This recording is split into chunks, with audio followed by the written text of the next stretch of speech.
Welcome to the Career Wanderlust podcast, your compass for new career horizons. Today, we are speaking with Jeremy Murphy. Jeremy is a 20-year veteran of public relations, corporate communications, speech writing, crisis management, and content development. He started his career as a writer and reporter before working with CBS for 14 years, where he rose to become vice president of communications. From there, Jeremy founded his own boutique PR firm, 360 Bespoke, which he has led for over 8 years, working with clients in the lifestyle, fashion, beauty, arts, startups, and individual entrepreneurs. Jeremy is also the author of two books: Fuck Off Chloe, which was released in 2022, and his second book was just released this September, Too Good to Fact Check. I am really excited to learn more. Jeremy, thank you for joining us on the Career Wanderlust podcast. Thank you for having me. I appreciate the invitation. Oh, it's great. And I love how many things you've done with your career. I love that you started as a writer, reporter, then you went into the corporate world, then you started your own agency. You've had your hands in a lot of different things and you wrote your books. So I'm super curious, what career advice or belief have you found has really helped you the most throughout your career? I'm pretty old and cynical and tired right now. So I'm really looking forward to retirement. People ask me what I want to go into PR and writing. What should I do? And I always say, run. you Why? know what? It's changed. And I'm going to be 50 next year, which I Mhm. can't believe is happening. And so much of it has changed in the last 5 years. Oh, We yeah. never had influencers and Mhm. we didn't have pay to play and Right. Yeah. all these new variables in PR. And I feel antiquated. So Mm-hmm. I think it's a very exciting profession for young people because they already know how to do this. But for fossils like me, it's the industry's changed and I don't recognize it anymore. Hmm. And you're So not interested in learning. I am to a point, but if someone shares a Google Doc, Dropbox, Bounce, Slack, whatever, I just can't. It's too much. Okay, so for someone in this spot, right, who is just like a little, this is just too much. What do you suggest they do? What do you think is the next right step? Write a book that will ruin your career, like I did. Yeah. Okay. So let's back. So why did this book ruin your career? Tell me more about that. I don't want to say it ruined it, but my first book, "Fuck Off Chloe," it's a humor book about millennials and Gen Zers in the workforce Mhm. and how they are integrating with people like me who don't want them there. And Now I get the title. Okay, go on. yeah, and I call them the Chloes because inevitably someone's named Chloe. And but the book was very sarcastic, but it was very anti woke because I think the woke thing has really ruined media. It's ruined so much of our lives. Not lives, that's a little hyperbolic, but I do feel like society changed in the sense that we can't make fun of each other lightheartedly, and Hmm. you can't have a disagreement with anybody anymore. Like someone has to be the bad guy, someone has to be the villain, the misogynist, the homophobic, the sexist, and whereas before you used to be able to agree to disagree. And so I put this in writing, and a lot of the HR community has a hit after me now because I made fun of them and I called them the Gestapo. And I said, people make mistakes. It shouldn't ruin your career. And Yeah, this is some a place that, I mean, again, where you can agree to disagree, right? Because as far as the woke, it's a really tough position because I agree that we should be able to tease or what have you, but I also think there's a lot of great benefit to this woke community because it is waking us up to things that really weren't okay. yeah, So, I think you're right. I think you hit yeah. the nail on it. I agree with everything in the woke on the woke agenda. Actually believe it's fantastic. What I don't believe is blaming other people if they don't believe it. If someone doesn't share those beliefs, that does not make them a bad person.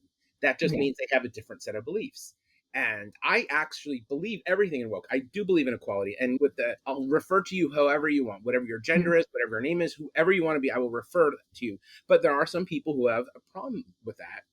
And I would happily tell them why I think they're wrong, but I'm not going to say they're bad because they don't believe what I believe. And I think Yes. that's where it went from everybody wake up and realize there's so much good to if you don't realize this, you're bad. And so I put that in writing, and Mhm. a Yeah. lot of Yeah. people took issue with it, and that I am all the bad things that I've said you shouldn't call this person this was called to about me. Mhm, mm. Okay, so you got a backlash from this experience, And essentially. from the liberal side, which I'm a Mhm, liberal, I'm a mhm, Democrat, and my own mhm. people were coming after me. The Mhm. ironic thing of the book is it became a darling of the right. I had every conservative radio station interviewing me because Fascinating. I am a gay liberal and I was putting my foot down on this, and they loved it. My own people thought I was a traitor, and which if Okay, any, this is really interesting. I want to know, is there anything you want to say to this? Is this a free platform? Because this is fascinating, to be honest with you. Um, get a sense of humor, we have to be able to joke and laugh at each other and mhm, recognize we're all human and we all make mhm, mistakes and we all have our different foibles and our personalities and different beliefs. And I remember I was out to dinner with somebody, and Meghan and Harry, my two favorite nimwits, gave that interview with Oprah, and they lied through their teeth throughout the whole thing. And I mhm, mentioned, I think they're liars. I think they're grifters. I think they're just mhm, looking for as much cash. And my friend was incensed because Megan is biracial and Megan had mental health problems, and yeah, which I was now being racist and anti mental health. And I said, no, I just don't believe them. I think they're mhm, liars. That doesn't mean, and has that nothing to do with the race or mental health. It's just yes. and Mhm, that's where it started spiraling. And I was like, mhm, and I wanted to put it in writing. I wanted to say, mhm, this is ridiculous. You have the right to your beliefs, and I yeah. will not judge you. I will ask you why you feel that way, but I'm not going to say you're a bad person for feeling that way. I have a lot of friends who are pro guns. I'm not, but they want their guns. That does not Mhm, make them a bad person. I have yeah. friends who are pro life.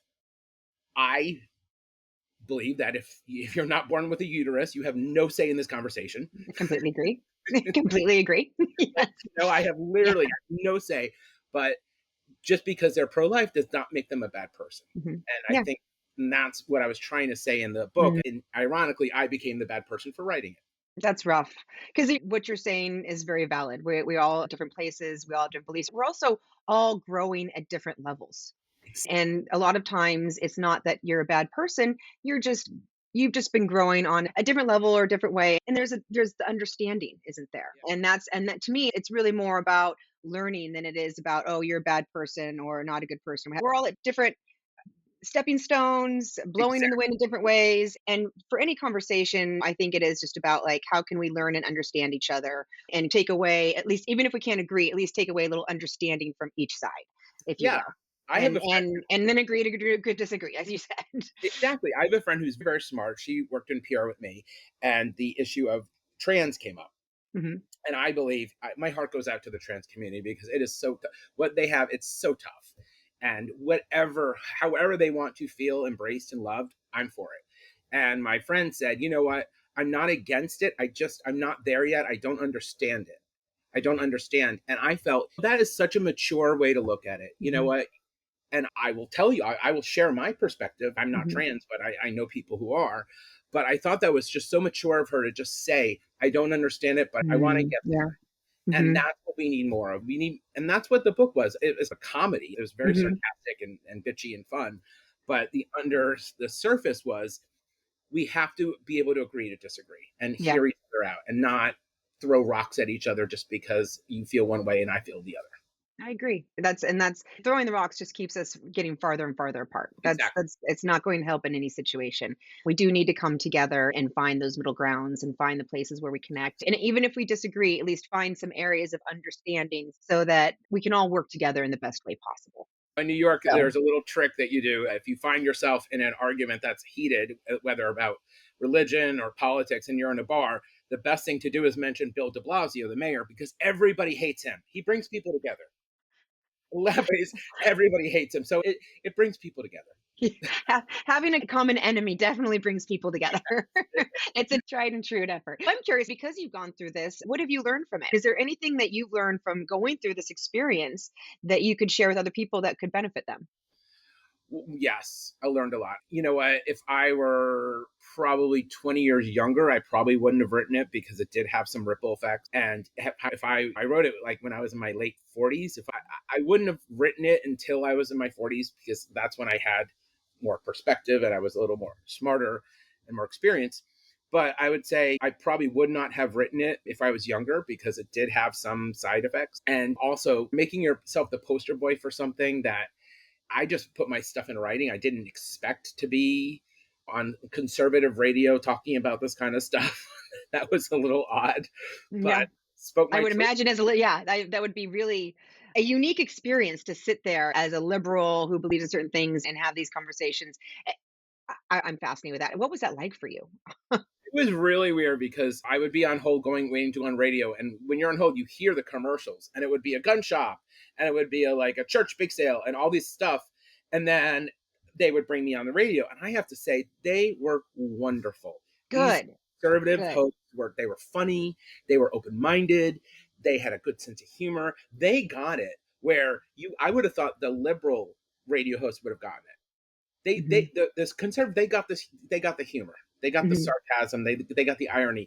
The people on the left didn't, and I'm on the left, and my own Mhm. people didn't recognize that half of this was a joke, half of this Mhm. was just me, poking fun at absurdity and looking at the irony of things and just wanting everybody to come to the bar and have a good time and Mhm. laugh and joke of how screwed up we all are and how crazy, especially it was written during the pandemic when we thought the world was ending.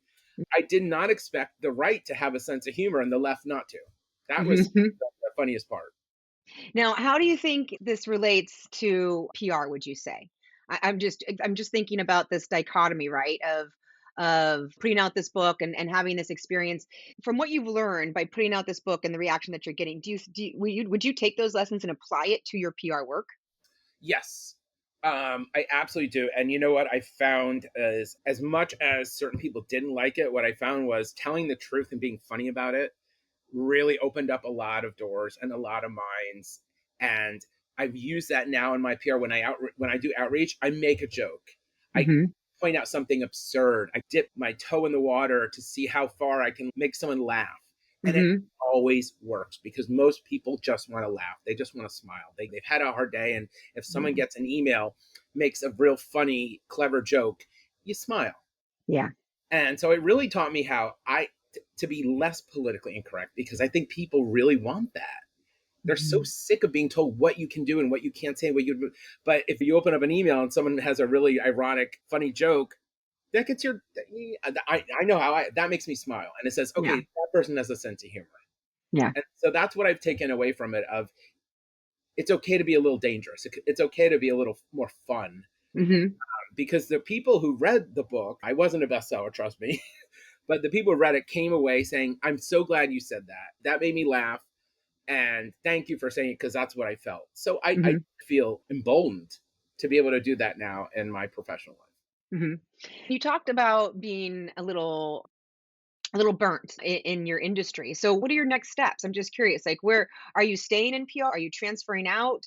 I feel the Godfather every time every time I get away, they push me back in because I wanted to transition to writing, but I have people asking me to help with their PR and people I Mhm. really and stuff that um, makes me happy. And I am at the point now where I've pivoted to only doing stuff I really want to do. That stuff I Mhm. believe in that makes Mhm. people happy. I don't want to do anything sleazy. I don't want to do anything like I don't believe in. I don't want to do a product that I know is like a turd.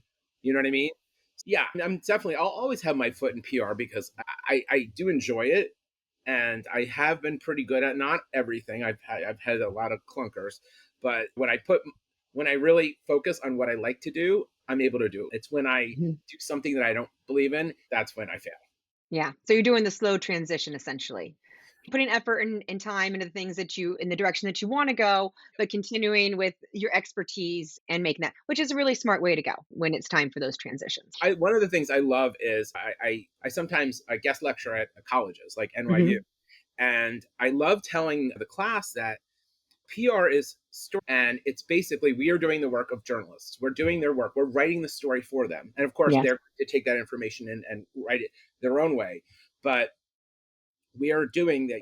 We are literally the first draft of what gets in a newspaper or on Yeah. TV, and that's fun to me. That's fun to be able. Mhm. And also, I started as a newspaper reporter, so I still think like one. Yeah. And I think anybody going into PR should start in a newspaper, should start in journalism because that's what Mhm. teaches you how they think. Oh, I'm sure it's invaluable just starting in that process. I know so many people who started as reporters and editors and moved into PR communications and whatnot. Yeah. It's It a gives very you popular. and it gives you Yeah. such an edge because when I was at a newspaper, I was in a newsroom. I learned the culture of the newsroom. I learned when to when to call reporters. I know when their story meetings are on because I was in those meetings, and I Hmm. know what to say. I know when to call. I know how to pitch them. I know what not to say. And I feel like that is such the best training ground for PR is in a newspaper. Hmm. I would agree. I just from talking to people and learning really from the hundreds and hundreds of people I've recruited, thousands, I should not say hundreds, thousands and thousands of people I've recruited over the years. But like you said, PR is storytelling, and storytelling is a key function in our world in general, to be honest with you. Can you share a story, for your personal story of your own, from your work experiences, something that had a big impact on you that you actually learned something positive from it, and other people could benefit from hearing this story? Yeah, it's funny because in Too Good to Fact Check, I have an anecdote about Isaac Mizrahi, the fashion designer. Okay. So when I was 19, I was in college, and one of my professors noticed I could write. So she wrote for a glossy magazine, and she referred me to her editor, and they said, "Okay, we're going to give you an assignment." And it was an assignment about actors and celebrities now doing fashion ads because Okay. this is like in the early 90s where that wasn't going on. Hmm. So they said, "Can you do it?" And I'm like, "Of course I can." And they said, "The only thing is you need a quote from a famous fashion designer." And I Okay. said, "I know all of them." I didn't know any of them. you Fake know, it, fake it until you make it. yeah, exactly. Yeah. So, but I read that Isaac Mizrahi was going to be in Val Harbor in Miami, and I lived in Boca Raton. And so I drove to Miami, and I stood in line because he was signing autographs, and I stuck my tape recorder in his face, and I gave him the question. He gave me the best money quote ever. It made my career. The editors were like, "How did you get this?" I'm like, "Oh, we go way back." And I actually got to tell Isaac that story 30 years later. I love it. I And love from that, I said, you know what? Fake it till you make it. it. Yeah. Fake it till you make it. If you believe in yourself, if you believe you can do it, just do it. Don't let anybody hold you back. 100%. Look, this is what I've learned from talking to my own book, Thriving After 40, talking to people who are thriving, living their best life. This is a common denominator. It is the saying yes, even when you don't know, even when you're not sure, even if you don't know how you're going to get there, but you say yes and then you figure it out and you make it work. And this really is a common denominator through story after story. So if it's something that you believe in yourself, if it's something important to you, if you're ready to go after it, then yeah, it's okay to fake it till you make it. To say Absolutely. yes and then figure out how to make it work. And So, absolutely. It's funny. Thriving after 40. I love that because um, if you do the hard work, you will. If you really do the hard work, and I'm not talking like digging ditches and manual labor. Of course, that's as credible as anything. But I, in my 20s and my 30s, I faked it till I made it. I don't know if I made it, but and like the experiences you have, the memories, that's something that's someone can't take that away from you. They can take a no, car away from you. They can take a house away. They can't take away no, your your memories. experiences, and you just go for it. Just take that risk. You know what? The worst thing anybody can say is no. Mhm. Like Exactly. we haven't heard that before, right? Yeah, yeah, and we're so scared of it too. It's we're so scared of the no, and it's just simple no, and we've all gotten the no's over and over again, and we hold ourselves back, but if you just go for it, and yeah, you might get the no, but wow, what might open up, Yep. If And isn't what it could. great being over 40? I never thought I'd say this, but because we have wisdom now, we have that Mhm, perspective. And now say no to me. I don't care. I'll find another way in. You can't mhm. scare me. You can't fail. I think once you cross 40, I feel like we just we have that thick skin. Yeah, there's a lot of learning that happens, that's for Yeah. sure. There's something that happens in the 40. There was definitely a crossover for me my 40s of understanding of like just one of those things where you could be going through life and everything is chaos and you're chaos along with it. And then all of a sudden everything could be chaos, but I could be calm within it. And that was just the biggest gift in life that I've received. And I would say that has come from the learning and maturity of aging, if you will. Not having to do something if you don't want to do it. When you're younger in your 20s, I wanted to do everything. And Mhm. now I feel like that's not really my thing. You I don't don't have it's yeah, like, I don't I should not spend my time on things that are not important to me, that are important to other people, but not to me, and that's a big game changer right there, because when you do focus on the things that are most important to you, you're gonna that's when things start taking off. That's when you're really into your joy, your passion, the things that light you up, that's when everything starts getting better and better and skyrocketing through. the That's phrase I heard is FOMO, fear of missing out. yeah. And I have my own thing called JOMO, the joy of missing out. Because sometimes I'm like, go for it. I'll be watching Netflix at home, but have a great time tonight. Yeah. Because I just don't feel like I have to do everything now. I don't No. have that fire in my belly that I have to do it. I have to prove this, because I feel like once you're in your 40s, you've already proven to yourself that what you're good at, what you're not good at, and you have that room to make a decision what that's right for you. Yeah. Agree. Agree. Now, what about a big challenge? Because we've talked about some of the challenges with your book. Have you had a great challenge in your career or anything that we haven't discussed? And how did you overcome it? Yeah, I've had a lot of challenges. I created a magazine for CBS Oh, television wow. that Okay. I ran for 10 years, and Great. it was just an idea I had, and it just blew up. It just got bigger, and I was traveling around the world with celebrities and doing big Amazing. photo shoot. It was fantastic, but on the outside, it looked all very glamorous and everything was roses. But every day was a struggle to get that thing. It was a lot of So smoke much and work. mirrors. We made it look very glamorous, but it's like you don't want to know how the hot dog is made. Yeah. So Yes. that was a challenge. Like I was in my 30s, and I'm a middle class kid from South Florida, and now I'm in New York City traveling with celebrities, and it Hmm. was total fish out of water. I was very insecure. I was overweight, and so there was a lot of growing up I had to do Hmm. in the middle of in a car that's going 180 miles an hour myself. So that was and I write about that in the book. That it was very hard, but I'm glad I did it. I wouldn't take anything away from it. But What did I you learn from that process? What did you take away from it? um what I was just saying, just believe in yourself, even if you're not sure you can do something. Just Mhm. believe it. If you don't know, you at least know you'll learn. And Yeah. so I had no business doing a magazine. I was never an editor chief of a glossy celebrity magazine like that, and I just jumped, Mhm. and it turned out to be like a formative time of my life. But I don't know where I got that confidence. Oh, I love what you just said there, that you're gonna learn, right? Because I'm I'm a gonna big learn. believer. I'm a big believer in that saying, there's no, I don't believe in failure. It's either I'm winning or I'm learning, one or the other. And So, this I've applied all my life. It's easier to ask forgiveness than permission. mhm. If you want to do something, do it. And if it doesn't work out, you apologize. But if Yeah, you ask permission, most people want to say no. Don't give them the opportunity. yeah, let's Do do it it. anyways, and then, oh God, oh, I wish that worked out. Oh, I'm so sorry. But at least you got a chance to do it, right? Yep, yep.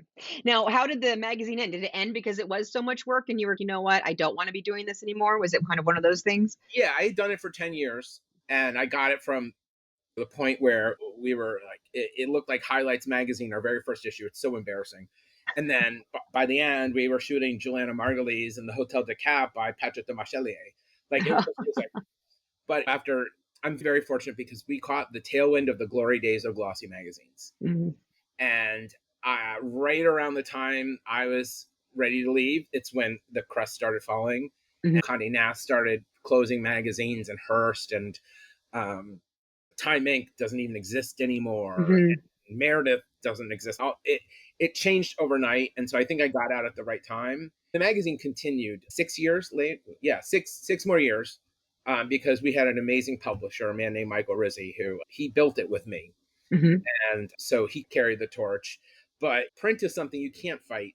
You can't. This is societal. This is momentum. You can't fight it, and no one's reading magazines anymore. Mhm. Your Yeah, phone. No one's. There are no newsstands anymore. yeah. No, I know. Yeah, it's amazing the changes that have happened over these past 20, 30 years. It's pretty insane. I'm curious because you did struggle with that first book, but you went on to write a second book. Yes. So, what was your, clearly it didn't scare you off, the struggles that you had. No. So, I'm curious what your inspiration was for your second book. It's funny you mentioned that, because they're really it wasn't supposed to happen. I had done the first book, and I was so tired after it came out, and then I was like, I'm not never doing that again, because it was exhausting. Because not Yeah. only did I have to write it, I had to promote it and market it and all that other stuff. 9 months later, people started asking me, "What's next? What else are you going to write?" And I'm like, "I'm not an author. I just wrote a book. That doesn't make me an author." And people saying, "You all these great stories about celebrities and working in the magazine." And then someone connected me to a great publisher named Post Hill Press. And they said, "We think this is a great book because you have all these little celebrity anecdotes." Mhm. And so I started writing it. And yeah, they're fun, but there was no heart to it. And Mhm. somebody who I know, a very talented young writer named Sophia, I I went to her and I said, "Can you help me write this? Because I have all these memories, but I don't want it to be just a goofy book about celebrity anecdotes." Hmm. And so she helped me find the story, and the story was really about me and how I was the worst behaved of all these people when we were traveling around with celebrities, but they're used to that, and I wasn't. Like I was Yeah. a middle class kid, and all of a sudden you're in a hotel suite and flying first class, and you're with like LL Cool J and all these, and I just went off the Went off the rails a little bit. and found the thread about it was like the education of me, you know, Hmm. my coming of age, which is ironic because I'm still like I feel like I'm 12. Um, So, if anyone's listening thinking about writing a book, would your suggestion be not to write a book? Is that from your experience, or what you would you know, say? I would say if you're going to do it, have something to say. Hmm. Have it be meaningful because I always thought the person who's going to spend $20 on this, I don't want them to feel like I wasted their money. So I want them to get something out of it, whether it's a laugh or an insight. If you just feel like, oh, I want my name on a book, I'll write something, and there's no reason behind it, Don't don't do do it. it. Don't I do it. Don't completely waste your agree. time and don't waste someone else's time. Not everybody has it in them to write a book. No, it is a lot of work. It absolutely is a lot of work. Yes, But and so I always say like you got to love it. It's got to be something that's coming out of you. It's got to be something that you can't stop it really. It needs to come out because I loved it. I love what I'm just talking about the writing of the book, not the back end and the mark, all that stuff. But the writing of the book was wonderful. I loved the right? process. It's healing. Yes, It's cathartic. it's so healing and cathartic. And now I have a question So, for you though. How did you handle the vulnerability of putting your life and putting your thoughts and on a page? It really opens you up. oh, completely. In fact, How did you deal with the lessons in my book to be real, and I still go back to them. The lessons in my book I continue to go back to, and it is incredibly vulnerable. It is very difficult, and I'm not going to lie, it would take me a length of time. I would actually have to spend a length of time knowing these lessons, reading these lessons, reminding myself of this is my imposter syndrome, reminding myself of the right perspectives. But I would have to sit with that for a little bit of time. And then I would just have to make myself do it anyway. And I couldn't negate all of it, but I could at least get the right messages into my brain to get me to move forward anyway. And that's the key, really. That's the key to most things in life that are really scary. You just move forward anyway. As long as Yeah, it's not a safety issue, I always like to put that in. As long as it's not a safety issue, right. if it's an imposter syndrome issue, if it's you're telling yourself, Yeah. I'm not good enough, or I'm scared, this is making you vulnerable, or people might make fun of me, or what are they going to say? Move forward anyway.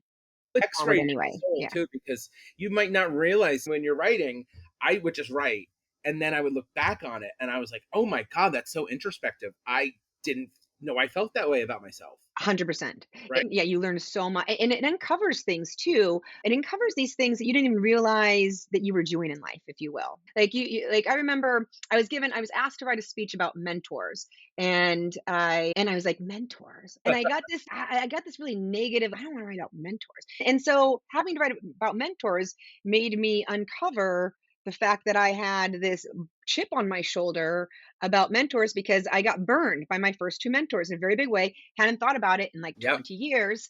But when you do, and you start to see how you composed yourself in certain ways without even realizing it was completely subconscious. And so just doing that. So this is just an example because I did this, realize, and okay, I didn't realize I was actually actively shutting myself up from mentorship, which then made me open myself up, be like, okay, I need to find a mentor. I need to fix this. And wow, does that make a difference? Mentors are amazing. Coaches are amazing. You need them in your life. So this is just an example of how writing can, yes, uncover so much in your own psyche, in your own subconscious of what's going down in your life. Absolutely. I discovered something about myself too is when I started the magazine, I was very insecure and I did not have confidence. So when we would come up with ideas, who to put on the cover, where to go, what to do, I'd always think, what does everybody else think? Because Hmm. I didn't have it in me. And Hmm. I realized I'm still doing that. Like I Hmm. Right? a book and I was like, what about you? What do you and I'm like, wait a minute. It's my name is on the book, but I'm asking everybody else because I don't have the confidence. And I really Yes, learned that about myself from literally reading it. And then I'm like, oh my God, I'm still doing it. It's crazy. it is. And that the thing is that I want to say we all do that, but the majority of us are doing that. Or until we get to a certain spot. We all have points in life, I'll say. There's points in life where we all have that. And so it is important just to have that self-awareness. I think that's the beginning. Is like when you realize you're doing it. Then you can be like, okay, wait a minute. Give yourself the messages you need to build yourself up to where so you're like, no, I actually I need to make this decision myself. And this is in every situation we do need to make the decisions ourselves. Obviously, we need to ask advice for certain things, but when it comes to something really personal or making a decision that has to do with your life or your career, like it needs to come from within. You need Yeah, to know what you want. it's interesting because I there is imposter syndrome, but there's also the people pleaser syndrome, and I'm Oh a yeah. people pleaser. Oh yeah. And I always thought I'm humor, recovering people right? pleaser. Yeah. I always thought humor was a way to make everybody laugh and come together and feel Mhm. fun. Lowers inhibitions, it lowers people's guards, and you all have fun. And when I used humor in my first book and I got attacked for it, I was like, whoa, cannot compute. Because usually humor was my way of breaking walls and making people feel better. Yeah. Now somebody's saying I'm making them feel worse for being trying to be funny. And it was just another, okay, I need to reevaluate this formula.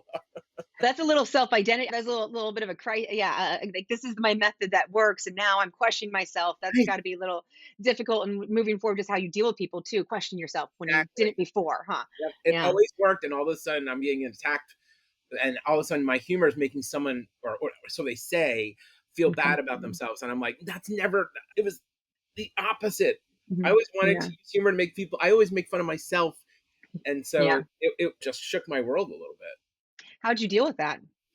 I still have. Still dealing with it. Yeah. I have to say, I my humor, the humor in the Chloe book is pretty sharp, but I thought was Mhm. funny, and it's not as sharp. I delved it a little bit because I am a little sensitive about being accused of being mean or a fascist, or Mhm. so I'm not as my new book has a lot of humor, but it's not as sharp and as in the first book.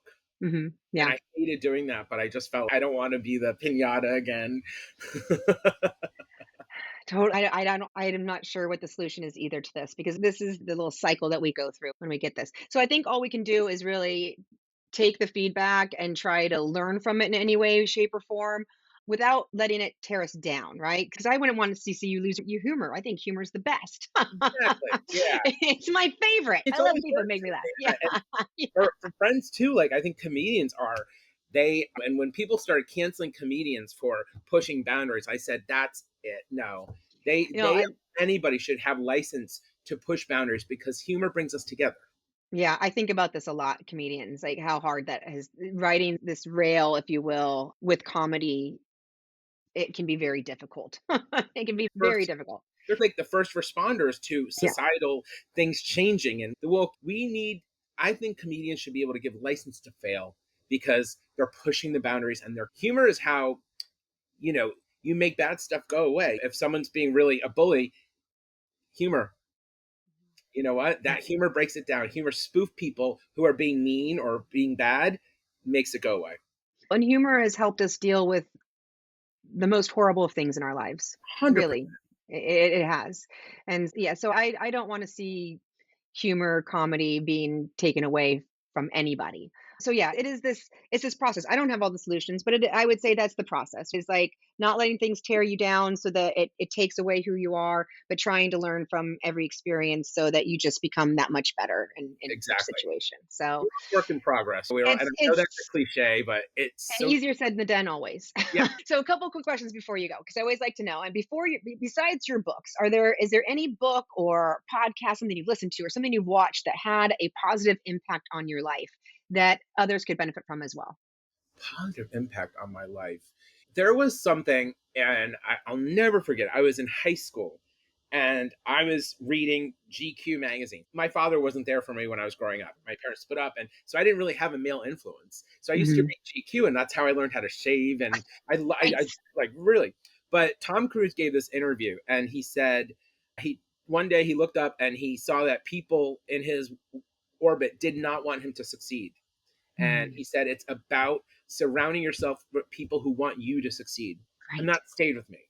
Oh, And to it's so this powerful. day, I look at it, and if I'm in a group or whatever, I want them to succeed? Do they want me to succeed? And if Hmm. they don't, It's okay not to have those people in your life. and That's an important thing to know too. Hmm. the other thing I love, and again, it's another cliche, but pay it forward. Yes. If I do something nice for somebody, I don't want them to return the favor. I want them to give to someone else. I love that. Did you ever see that movie Pay It Forward back in the day? Yes, I yes, loved that Kevin movie. Spacey and Helen Hunt, and yeah, Yes. that's where I was like, you know what? I really like that because you can make someone's day, a stranger's day, by doing Mhm. something nice for them. Yes, and then if everyone just did that, like, this is the world we wanna live in, the pay it forward world. So thank you. I love that. And if you guys haven't seen Pay It Forward, it's a worthy movie to go in It fact, I might go back and watch it again. It's been a It's a long good time. one, and Yeah. it's really about how those little gestures. I'll give one example. I was at a restaurant called the Spotted Dog, and the waitress was there. She was manning the bar, waitressing, and she was in tears because she had lost her wallet. And she Mhm, had no way. She lived in Brooklyn, and her subway card, everything was in her wallet. And I'm overhearing this, and I said, "What time do you get off?" And she said, "Oh, 11 p.m." I'm like, "You're not walking home at 11 p.m." And I never ever carry cash. It's usually my debit card or whatever. mhm. I happened to have $40 cash, and I gave it to her. I said, "Take a cab." Nice. And Very she was like, nice. "Oh my god!" And I said, "You know what? Don't pay me back. Just help the next person, because Nice. you're going to meet someone in the same situation." I just like that, and I'm not putting myself on like a mountaintop. I just think it's something small we can all do. Yeah, no, we can all make small gestures. Even smiling at a stranger can make all the difference in the world. Just a simple kindness, responding to someone when they talk to you, being kind. These make all the difference in the world. It is very simple to make positive change. It Absolutely. really is. Yeah. Before you go, last question. Yeah. I'm always curious about people's superpowers because I believe we're born with certain superpowers and we develop certain superpowers over the years. Is there a superpower you have developed in your lifetime and how has it benefited you? We were talking about, I have gotten pretty good at reading a room and Mhm. knowing how far I can go with humor. And I always say, if I were a superhero, my territory would be First Avenue between 63rd and 64th Street in Manhattan. That would be my territory. But That's great. I definitely, and trust me, I've fallen on my face many times by maybe saying the wrong joke or something, but I have gotten pretty good at reading a room and knowing what kind of humor to use. Mhm. Yeah, and humor, like we've talked about, can just really it can help us so much. So connections, bring people together, makes your day brighter. Absolutely. Jeremy, thank you so Thank much. This you has so been much. wonderful, and I It's the appreciate you highlight of joining my us. day, actually. I wasn't sure what we were going to talk about, but I just feel like I feel pretty good. Thank you. Oh, good. I do too. Thanks for joining us on the Career Wanderlust Absolutely. podcast. Take care. All right. Take care. Thank you for joining us on the Career Wanderlust podcast. If you find value in learning from others, give us a like and subscribe. If you're looking to grow your communications, marketing, public relations, or sales and biz dev team with the best talent and quickly, check us out at paradigmstaffing.com and submit a request. We are wishing you a most successful and fulfilling career. Until next time.